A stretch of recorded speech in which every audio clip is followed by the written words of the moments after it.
Olá, tudo bem? Durante as décadas de 1960 e 70, Estados Unidos e União Soviética travaram a Guerra Fria em muitas frentes. Na ânsia de vigiar os soviéticos, o governo americano contratou médiums para tentar obter informações que se transformaram num episódio, no mínimo, muito estranho.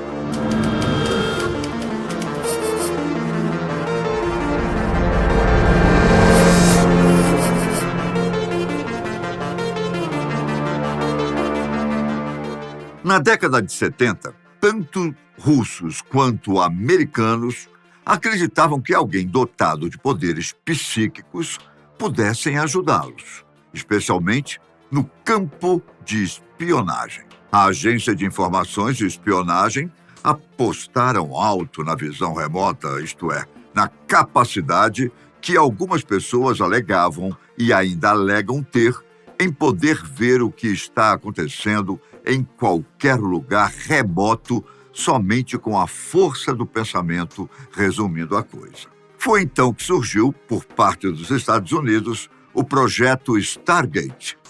O projeto foi uma iniciativa da CIA, que é a Agência Central de Inteligência Americana, que teve como objetivo investigar e explorar a viabilidade da visualização remota, uma prática que supostamente permite a obtenção de informações sobre locais, eventos ou objetos distantes no espaço ou no tempo por meios paranormais. Por mais estranho que possa parecer, as duas maiores potências mundiais estavam recrutando pessoas com poderes telepáticos para estudarem a possibilidade de espionar um ao outro.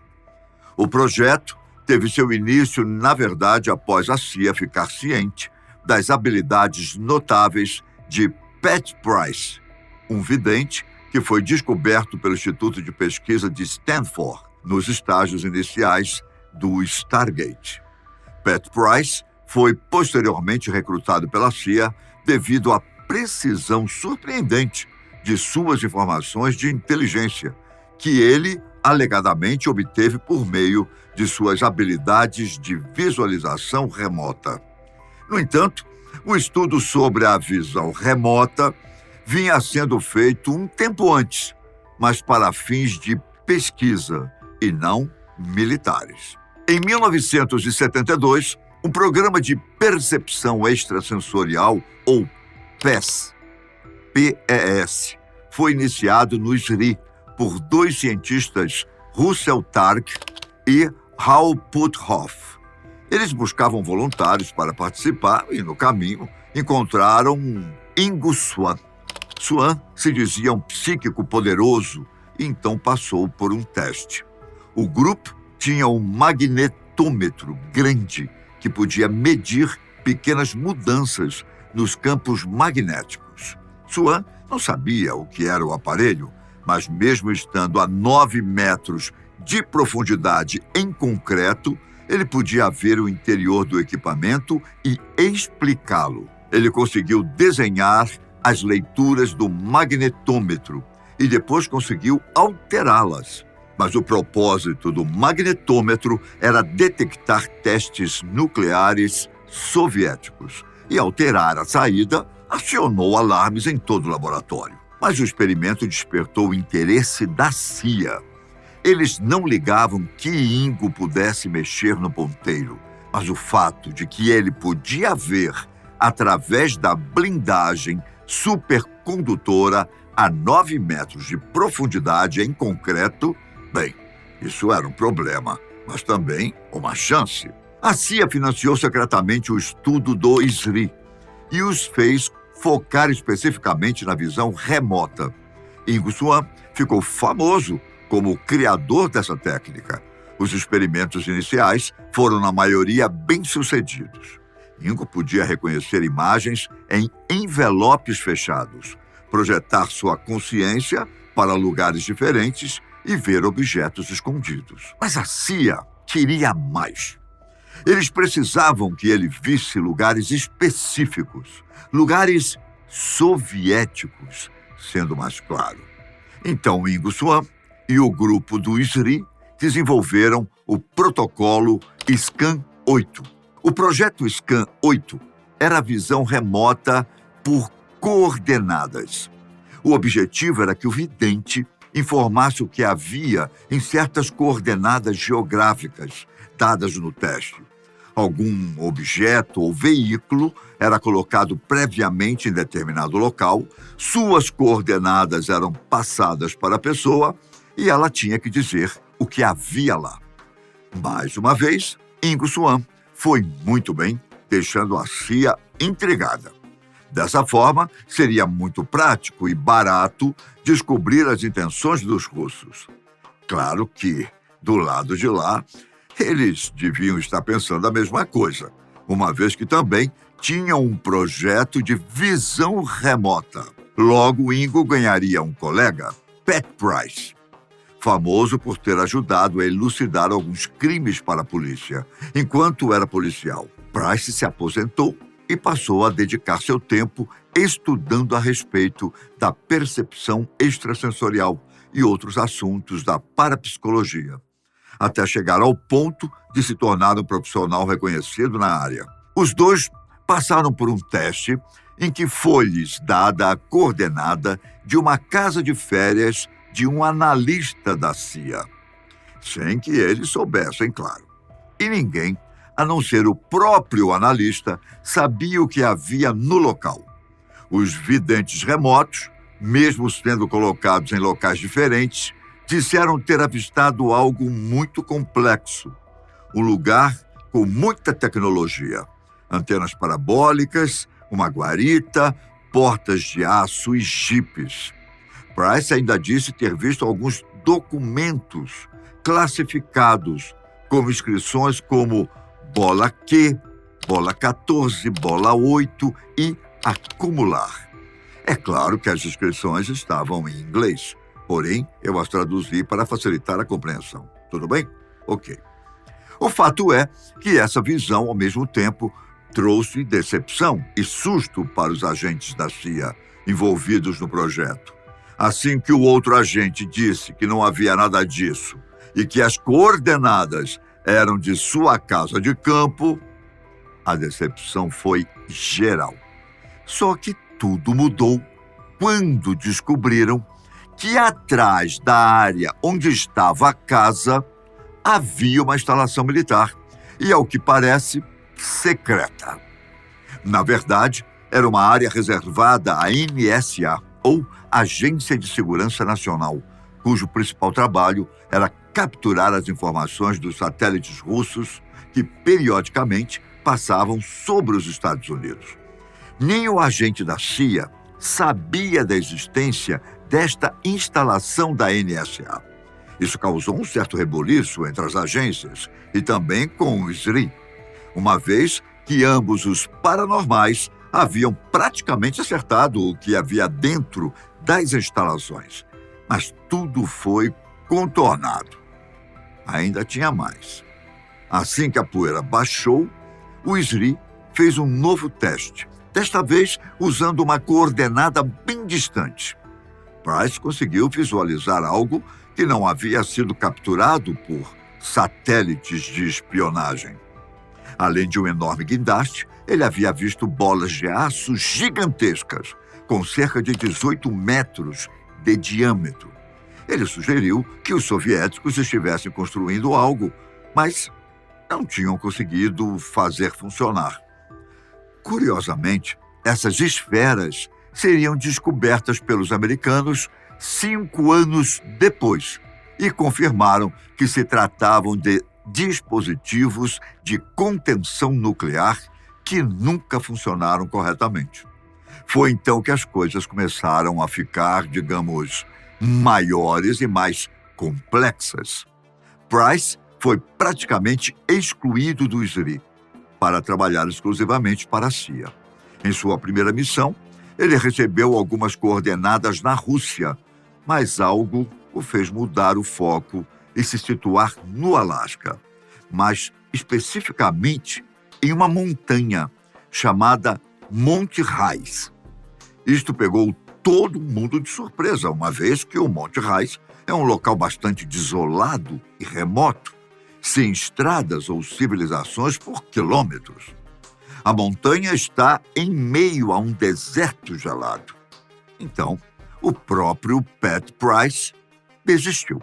Naquele momento, não havia visto nada, a não ser a montanha. Porém, numa sessão por conta própria, feita mais tarde por Price, ele retornou ao Monte Raiz. Ao projetar-se para o interior da montanha, ele entendeu o motivo de ter sido atraído por aquele lugar. O que ele viu e relatou a seguir foi algo realmente surpreendente. No interior da montanha havia uma base e era enorme. Ele pôde ver que havia um forte aparato tecnológico, equipamentos avançados como computadores e consoles cheios de botões e indicadores luminosos. Ele disse nunca ter visto nada como aquilo, até ver quem operava as máquinas. Price disse ter visto seres com estereótipos humanos, mas jurava que não se tratavam de pessoas. Tinham estaturas mais altas que os humanos em geral, além de serem magros e possuírem cabeças bem maiores que as dos humanos. Enquanto alguns deles trabalhavam em objetos que ele não conseguiu definir o que eram, outros pareciam monitorar todo o trabalho. E junto a esses seres, que ele identificou como alienígenas, havia também soldados, militares das Forças Armadas, pelo que ele pôde distinguir. Essa viagem telepática não requisitada amedrontou Pat Price. Ele até teria pedido ou foi-lhe concedido antecipadamente, não se sabe, um período de descanso. 2 dias depois desse evento, Price estava em Las Vegas, em um hotel, quando alguém passou e esbarrou nele. Em segundos, ele acordou com o que ele ainda conseguiu dizer para um funcionário do hotel. Ele sentiu uma dor aguda na perna e, assim que chegou no quarto, reclamou de dores estomacais. O corpo de Pat Price foi retirado à noite, sob total discrição, logo depois da administração perceber que algo de errado havia acontecido com seu hóspede. Curiosamente, não houve autópsia em seu corpo. Não houve interferência da polícia. E a causa-mortes foi registrada como ataque cardíaco. Pat Price tinha 56 anos. Você poderia se perguntar como sabiam que ele morreu por ataque cardíaco sem ter ao menos feito a autópsia do corpo, hein? É uma boa pergunta, não é? Só para deixar você ainda mais curioso, parece que Pat Price não teve um enterro comum. Tanto é que sua lápide, pelo menos a que supõe ser dele, não contém seu nome, sim um número: 700. Além do mais, seu corpo foi cremado e sua esposa apenas avisada pela CIA. Por que todo esse mistério acerca de uma morte por infarto? Ninguém comenta, ninguém sabe. Até agora, você conheceu o que aconteceu no projeto Stargate. E o projeto 8200? O que é? Oficialmente, o projeto 8200 foi um esforço de visualização remota realizado entre 1982 e 1983, que tentou corroborar informações fornecidas por Pat Price uma década antes, no projeto Stargate. Lembre-se que Price forneceu à CIA informações de inteligência surpreendentemente precisas até sua repentina morte em 1975. O que Price havia dito sobre o Monte Raiz ser uma provável base subterrânea de OVNIs voltou a chamar a atenção. De fato, num canto reservado da CIA, esse assunto nunca deixou de circular. Tudo isso sob o mais absoluto sigilo. Entram em cena agora outros personagens, outros agentes e também videntes. O projeto, no entanto, é praticamente o mesmo, só mudando de título. Agora é Projeto 8200. Um oficial de operações e treinamento chamado Skip Atwater, que havia sido oficial de inteligência do Exército e depois contratado pela CIA, era o responsável por recrutar e treinar novos videntes remotos. Ele foi apresentado a Raul Puthoff. Lembra dele? O mesmo que contratou os 2 videntes para o projeto Stargate. Puthoff entregou a Skip 4 arquivos com o conteúdo gravado das sessões de transcendência de Price. Skip ficou intrigado. Além da base no Alasca, havia outras 3 montanhas que supostamente também serviam como bases alienígenas. O Monte Perdido, na Espanha, o Monte Nyangani, no Zimbábue, e o Monte Zill, na Austrália. Assim como acontece no Triângulo das Bermudas, há uma extensa área no Alasca, onde desde 1988 já desapareceram cerca de 16 mil pessoas. Não é à toa que o local é conhecido como Triângulo do Alasca. A região é bastante desolada devido às suas condições climáticas, mas mesmo assim já foram relatados avistamentos não só de luzes no céu, como de criaturas enigmáticas no chão. Segundo algumas lendas, tais criaturas já levaram algumas pessoas dos vilarejos consigo. Há também algo muito estranho sobre a geologia no Alasca.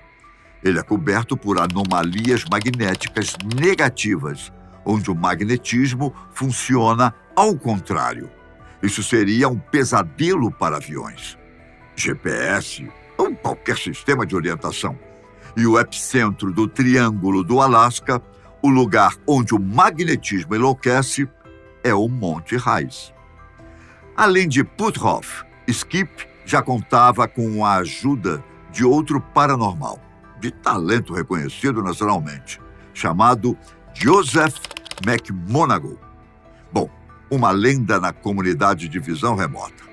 McMonagle já conduziu milhares de sessões de visão remota para o Exército, para a CIA e também ajudou empresas a encontrar petróleos e metais preciosos. Ele também ajudou a polícia a encontrar pessoas desaparecidas. Se alguém pudesse confirmar as descobertas de Pat Price, era Joy McMonagle. Antes do início dos trabalhos, no entanto, foi passado a Joy as mesmas coordenadas dos vídeos de Pat Price, mas isso não foi informado ao vidente. Ele simplesmente relatou ter visto o que pareciam bases alienígenas repletas de aparatos tecnológicos e seres humanoides trabalhando com humanos. A mesma visão de Pat Price 10 anos antes. Deu-se então início ao projeto 8200. Isso foi em junho de 1982. Skip entregou um envelope a Joy e, sem ter ideia do que estava procurando, ele descreveu com perfeição o local, a montanha Raiz. Joy descreveu o que viu com detalhes, o que fez Skip ter a confirmação de que se tratava mesmo de uma base no Monte Raiz. Além de Raiz, McMonagle também visualizou remotamente 2 outros locais suspeitos, o Monte Perdido e o Monte Zill, respectivamente na Espanha e na Austrália. Em relação ao Monte Espanhol, a primeira coisa que ele disse foi: vejo rochas cinzentas. Eu vejo ovelhas. Não é uma caverna natural, penhasco e rochas. O Monte Perdido tem penhascos, rochas cinzentas e, sim, há ovelhas por toda parte. Joy vê o esquema da instalação quando Skip Atwater conduziu a entrevista. Joy viu algo inesperado. A instalação sendo construída. Skip estava esperando que isso fosse uma construção que aconteceu há centenas ou milhares de anos atrás, com tecnologia avançada, talvez usando OVNIs. Mas não foi isso que Joey viu. Ele ainda disse: os ocupantes são descritíveis. Helicópteros, montanhas muito acidentada, faixa e desolada. Helicópteros, não grandes, mas pequenos, caixas sendo trazidas por helicópteros. Geralmente os videntes não soltam frases completas, mas usam muitas palavras-chave que dão ao bom entendedor todo o contexto. Ele não viu seres alienígenas, mas conseguiu avistar equipamentos de tecnologia bastante avançada, que até então ele não sabia da existência. Em relação ao Monte Nyangani, no Zimbábue, Joey viu uma montanha singular, em meio a outras colinas mais altas. Havia uma selva por perto. Ele viu caixas pretas de eletrônicos. Na opinião dele, aquelas bases em diferentes cantos do planeta tinham algum vínculo. Novos videntes foram convidados por Skip Atwater, e a maioria deles acabou revelando praticamente as mesmas coisas que seus colegas anteriores revelaram. Contudo, como se trata de um programa específico, de um grupo específico, de agentes da CIA, é fácil deduzir que as informações cruciais a respeito dos projetos jamais serão colocadas em público. Mas apesar dos resultados do Projeto 8200 nunca terem sido oficialmente relatados às autoridades superiores, algumas das informações foram disponibilizadas em conferências públicas, artigos e também pela internet. Talvez nunca saibamos o que há realmente no interior destas montanhas, que são altamente vigiadas diuturnamente. Se alguém tentar entrar, não será recebido de braços abertos. Mas sim, será um alvo potencial para os soldados que patrulham tais locais. O Monte Raiz é o que tem o acesso mais difícil, para não dizer praticamente inatingível. Toda essa história, que tem muito mais coisas e pessoas envolvidas e que não daria para contar em um só vídeo, tem um quê de ficção científica que nos deixa um pouco, digamos, pensativos, com dúvidas e perguntas que não são satisfeitas.